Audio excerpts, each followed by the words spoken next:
السلام عليكم ورحمة الله وبركاته. إن الحمد لله نحمده ونستعينه ونستغفره ونستهديه ونؤمن به ونتوكل عليه ونعوذ بالله من شرور أنفسنا وسيئات أعمالنا. من يهده الله فلا مضل له ومن يضلل فلا هادي له. أشهد أن لا إله إلا الله وحده لا شريك له وأشهد أن نبينا محمدا عبده ورسوله لا نبي بعده. اللهم صل وسلم على نبينا محمد وعلى آله وصحبه ومن تبعهم بإحسان إلى يوم القيامة. أما بعد، فيا معشر المسلمين والمؤمنين، أوصيكم ونفسي بتقوى الله، وقد فاز المتقون. قال الله تعالى: يا أيها الذين آمنوا اتقوا الله حق تقاته ولا تموتن إلا وأنتم مسلمون. وقال تعالى: إن عدة الشهور عند الله 12 شهرا في كتاب الله يوم خلق السماوات والأرض منها 4 حرم، ذلك الدين القيم فلا تظلموا فيهن أنفسكم وقاتلوا المشركين كافة كما يقاتلونكم كافة واعلموا أن الله مع المتقين. وقال تعالى: قل هو الله أحد الله الصمد lam yalid walam yulad walam yakul lahu kufuwan ahad. Para hadirin kaum muslimin yang dirahmati Allah Jalla wa Ala, sesungguhnya kebahagiaan manusia tidak pernah Allah letakkan dalam jabatan, pangkat, harta, kekayaan, ataupun dalam permasalahan keduniaan. Aksesoris keduniaan dia akan menjadi tinggi derajatnya di sisi Allah. Harta, pangkat, jabatan, nasabnya, keturunannya apabila ada kaitan dengan agama Allah yang mulia ini. Sesungguhnya orang yang berbahagia di sisi Allah adalah orang yang menjalankan Islam dengan sebaik-baiknya. Ya ayyuhalladzina amanu dukhulu fis silmi kafah.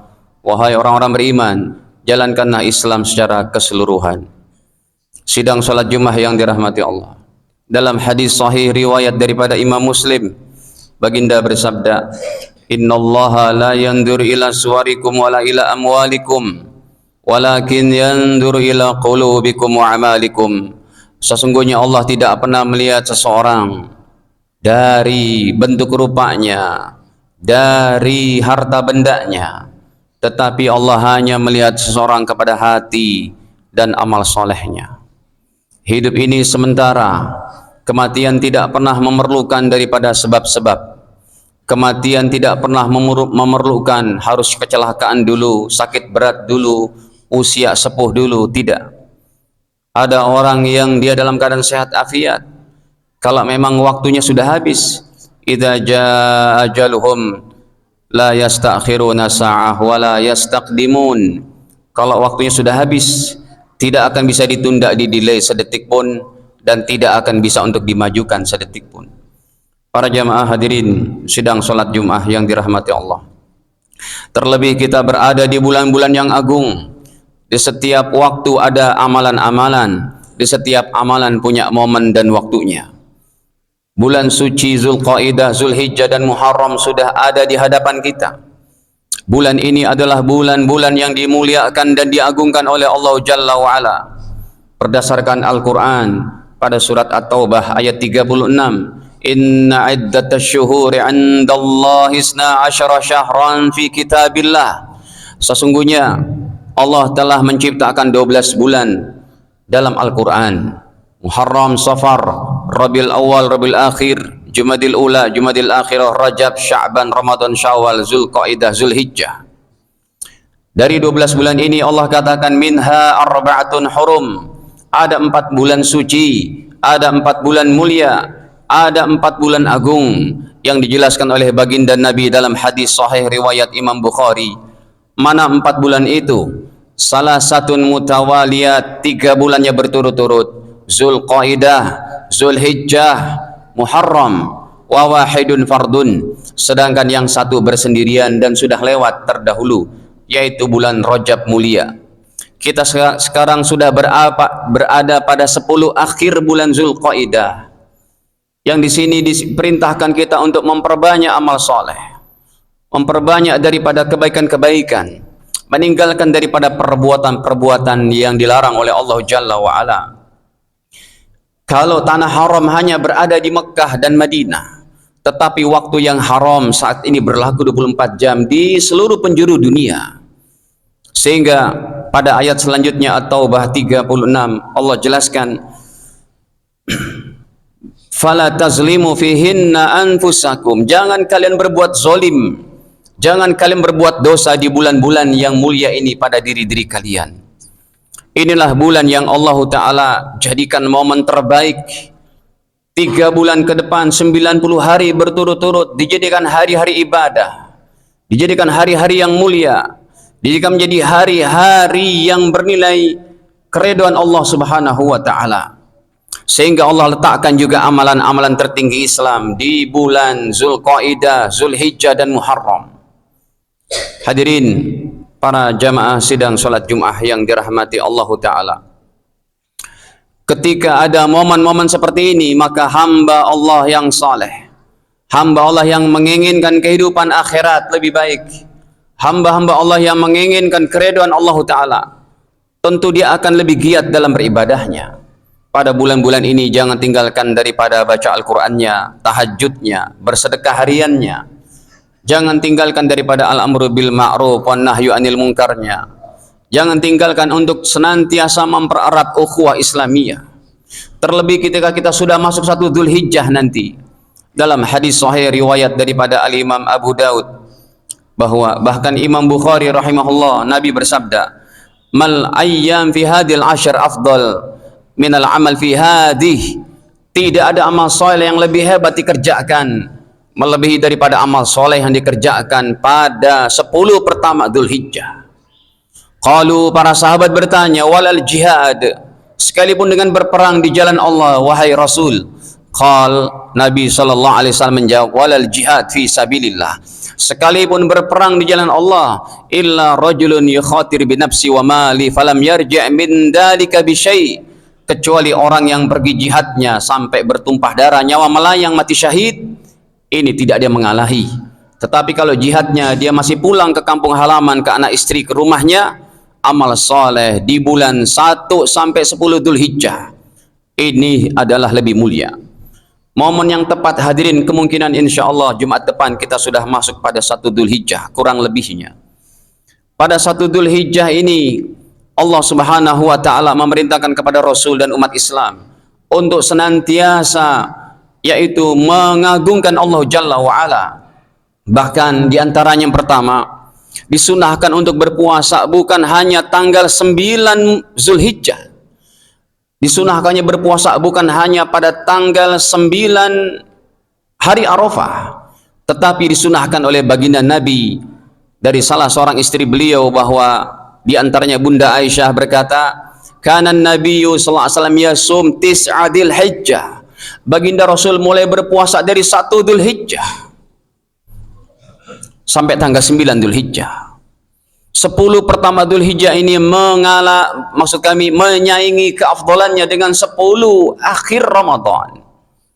Seakan-akan Allah ingin kembali mengatakan kepada kita, tingkatkan lagi amal solehmu, tingkatkan kembali perbaikan daripada rohanimu, karena langgengnya dunia ini tergantung dari rohani umat Islam. Dalam hadis sahih riwayat Imam Muslim, Nabi bersabda, la taqumus sa'ah hatta la yuqal fil ardi Allah Allah. Bumi ini tetap langgeng selama masih ada orang beriman yang ngucapin Allah Allah. Bumi ini tidak akan dibangkitkan ayat-ayat kiamat oleh Allah Ta'ala, ayat-ayat idza zulzilatil ardu zilzalaha, ayat-ayat al-qari'ah mal qari'ah wa ma adraka mal qari'ah, yauma yakunun nas kal farashil mabthus, manusia seperti laron berterbangan, wa takunul jibal kal ihnil manfush, sedangkan gunung-gunung seperti kapas yang dihempaskan. idza syamsu kuwirat, matahari digulung, wa idza nujumun kadarat, bintang-bintang beradu berjatuhan. Ini tidak akan berlaku hadirin selama masih ada orang-orang beriman yang sujud ruku, yang menangis di hadapan Allah Jalla wa Ala. Hadirin sidang salat Jumat, bahkan untuk kemuliaan 10 pertama Dzulhijjah Allah utuskan satu ayatnya untuk baginda Nabi dalam surat Al-Fajr, wal fajr walayalin ashr, demi keutamaan 10 pertama Dzulhijjah. Hadirin, puasa 1 sampai 9 Dzulhijjah adalah hukumnya sunnah. Kalau tidak mampu silakan untuk memilihnya, atau berselang-seling 1, 3, 5, 7, 9. Atau kalau paling tidak yaitu dia berpuasa tanggal 9 Dzulhijjahnya, atau juga disertakan tanggal 8-nya tarwiyahnya itu, dengan niat puasa tanggal 8 dan 9 Dzulhijjah. Para jemaah dirahmati Allah, di bulan ini juga ada gathering umat Islam terbaik seluruh dunia, pengampunan dosa untuk umat Islam yang berhaji. Allah Subhanahu wa taala muliakan mereka untuk bisa berangkat haji, yang mana diletakkan juga pada bulan-bulan suci ini, dari Zulqaidah hingga Muharram nanti, terutama wukuf di Arafahnya tanggal 9 Dzulhijjah. Di sini juga kita harus memperhatikan, karena waktu kita, diri kita, harta kita semua amanah dari Allah. Ada orang yang waktunya terbuang begitu saja menjadi murka Allah. Ada orang yang dirinya habis sampai usia sepuh tidak taat kepada Allah. Ada orang yang hartanya habis tidak dipakai untuk perjuangan agama Allah, tidak dipakai untuk ketaatan kepada Allah. Waktu, harta dan dirinya hanya membawa murka Allah Jalla wa'ala. Tetapi hadirin, ketika seorang memakai waktu, diri dan hartanya untuk Allah, kita diingatkan kembali kepada kita semua yang sudah mampu untuk berhaji atau umrah, untuk segera berangkat. Ketika seorang sudah memiliki rumah, kendaraannya berharga 500 juta, jangan Anda meyakini bahwa saya belum wajib yang demikian. Tidak. Punya rumah, punya mobil tidak wajib, tetapi berangkat haji wajib. Tetapi kalau memang kita pandang dari kewajiban seorang suami, seorang yang sudah punya rumah, kemudian juga dia memiliki kendaraan di atas 500 juta, sudah selayaknya dia wajib daftar. Keseriusan dia beribadah adalah dengan mendaftar, baik reguler ataupun plusnya. Sekalipun harus waiting list, umpamanya umur tidak sampai, setelah dia mendaftar dari dua macam tadi, atau pakai furoda kalau memang uangnya banyak sekali, maka sebelum waktu dia berangkat, umur tidak sampai, insya Allah dia dimaafkan oleh Allah. Tetapi orang-orang yang sudah ada mampu seperti yang saya sebutkan, contohnya uangnya, mobilnya, kendaraannya di atas 500 juta, tapi dia tidak berangkat juga, khawatir terkena pada hadis riwayat daripada Imam Tirmidzi, baginda Nabi SAW bersabda, man malaka zadan aw rahilatan, siapa yang memiliki kendaraan, bekal, siapa yang memiliki harta, tuballighu ila baitillah, yang bisa membawa dirinya kepada Baitullah untuk berhaji, tetapi walam yahujja fala ali ayyamut yahudiyan aw nasraniyan. Awas kalau dia mati dalam keadaan begini, mati dalam keadaan Yahudi dan Nasrani. Hadirin para jamaah yang dirahmati Allah, bahkan bagi orang-orang yang uangnya sangat leluasa, para ulama katakan diantaranya makruh untuk tidak berangkat haji ataupun umrah. Oke lah kalau haji terlalu berat karena memerlukan kuota dari jamaah Indonesia yang belum berangkat lagi. Ini bagi orang yang uangnya leluasa, ya, di tabungannya, savingnya, di ATM-nya ada ratusan juta. Paling tidak hadirin, setiap 5 tahun sekali dia harus berangkat umrah. Kalau tidak dikatakan makruh, Allah yang mengancamnya. Dalam hadis riwayat Imam Ibnu Hibban derajatnya hasan, Allah Jalla wa'ala berfirman, inna abdan, sesungguhnya ada seorang hamba, sahahtu lahu jismahu, saya kasih sehat badannya, wa wasa'tu ali fil ma'isyah, saya kasih mudah penghasilannya, rezekinya, finansialnya, aku kasih leluasa, kata Allah. Yamdi ali khamsat a'wam, udah 5 tahun, kata Allah Ta'ala, tidak ilayya fit ilayya, tidak berangkat lagi, paling tidak minimal untuk umrah. Kata Allah, la mahrum, sungguh anda ini diharamkan dari kebaikan-kebaikan arena umrah yang cuma ada didapati di Masjidil Haram, di Mekkah Al-Mukarramah. Sidang salat Jumat yang dirahmati Allah. Demikian juga kita ada sunnah berkurban untuk orang Islam yang mampu, baik sekali untuk berkurban. Kalau dia tidak berkurban, Nabi memerintahkan supaya enggak usah ikut sholat Idul Adha sama umat Islam. rumah bagus, kendaraan bagus, satu kambing saja tidak berkurban. Ini kemana perhatiannya terhadap agama Allah? Bukan masalah nominal uangnya yang 3 juta atau 4 juta rupiah, tetapi filosofis daripada berkurban, di mana orang Islam diharuskan menjadi orang yang baik, menjadi orang yang memberikan manfaat kepada orang lain, selain menapak tilas daripada sunnah nabi-nabi terdahulu, sunnah baginda Ibrahim, sunnah baginda Nabi SAW. Juga kita mengambil filosofis daripada kurban. Kita berada di mana saja, umat Islam harus memberikan kebaikan, memberikan manfaat untuk orang lain, baik itu muslim atau non muslim. Apalagi kalau kita berbuat baik kepada non muslim supaya dia tertarik masuk Islam, sehingga orang-orang seperti ini kembali ke alam akhirat dengan selamat, sama-sama kita mendapat ridha Allah dan masuk surga Allah Ta'ala. Hadirin sidang salat Jumat yang dirahmati Allah, intinya adalah bahwa harta kita, waktu kita, diri kita, semuanya harus habis untuk keridhaan Allah. Apapun jabatan Anda, profesi Anda, apapun status ekonomi Anda, maka semuanya harus dikembalikan kepada Allah Ta'ala. Semoga Allah Subhanahu wa Ta'ala memberikan kepada kita taufiknya, hidayahnya. Allah permudah daripada urusan jamaah Indonesia dan seluruh umat Islam yang sedang berhaji, pulang perginya dilancarkan urusannya, dijadikan mereka menjadi haji mabrur, haji yang betul-betul diterima oleh Allah Subhanahu wa taala. Amin ya rabbal alamin. Bismillahirrahmanirrahim. Wal 'asri innal insana lafi khusrin illa alladhina amanu wa 'amilus solihati wa tawasaw bil haqqi wa tawasaw bis sabr. Barakallahu li wa lakum fil Qur'anil 'azim wa nafa'ani wa iyyakum bima fihi minal ayati wa dzikril hakim. Aqulu qawli hadza li wa lakum wastaghfiruh innahu huwat tawwabur rahim.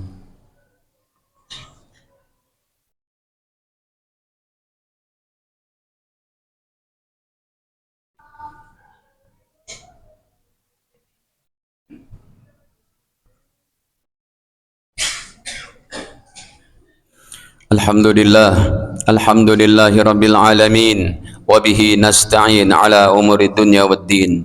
Asyhadu an la ilaha illallah wahdahu la syarika la khaliqal alamin, wa asyhadu anna nabiyyana Muhammadan abduhu wa rasuluhu afdhalul anbiya'i wal mursalin. Shalawatullah wa salamuhu alaihi wa ala alihi wa sahbihi wa man ittaba'ahum bi ihsan ila yaumil qiyamah. Amma ba'd, fa ya ma'syaral muslimin, أوصيكم ونفسي بتقوى الله فقد فاز المتقون. قال الله تعالى: يا أيها الذين آمنوا اتقوا الله حق تقاته ولا تموتن إلا وأنتم مسلمون. وقال تعالى: إنا أعطيناك الكوثر فصل لربك وانحر إن شانئك هو الأبتر. اللهم صل وسلم على نبينا محمد وعلى آله وصحبه ومن اتبعهم بإحسان إلى يوم الدين. اللهم اغفر للمسلمين والمسلمات والمؤمنين والمؤمنات الأحياء منهم والأموات إنك سميع قريب مجيب الدعوات ويا قاضي الحاجات. اللهم اجعل حجنا حجا مبرورا وسعينا سعيا مشكورا وذنبنا ذنبا مغفورا وتجارتنا تجارة لن تبورا. اللهم انصر الإسلام والمسلمين المظلومين المستضعفين في فلسطين. اللهم انصرهم نصرا عزيزا، اللهم انصرهم نصرا عزيزا وافتح لهم فتحا قريبا يا أرحم الراحمين. ربنا آتنا في الدنيا حسنة وفي الآخرة حسنة وقنا عذاب النار. عباد الله، إن الله يأمركم بالعدل والإحسان وإيتاء ذي القربى وينهى عن الفحشاء والمنكر والبغي يعظكم لعلكم تذكرون. اذكروا الله يذكركم وادعوه يستجب لكم ولذكر الله أكبر. أقيموا الصلاة.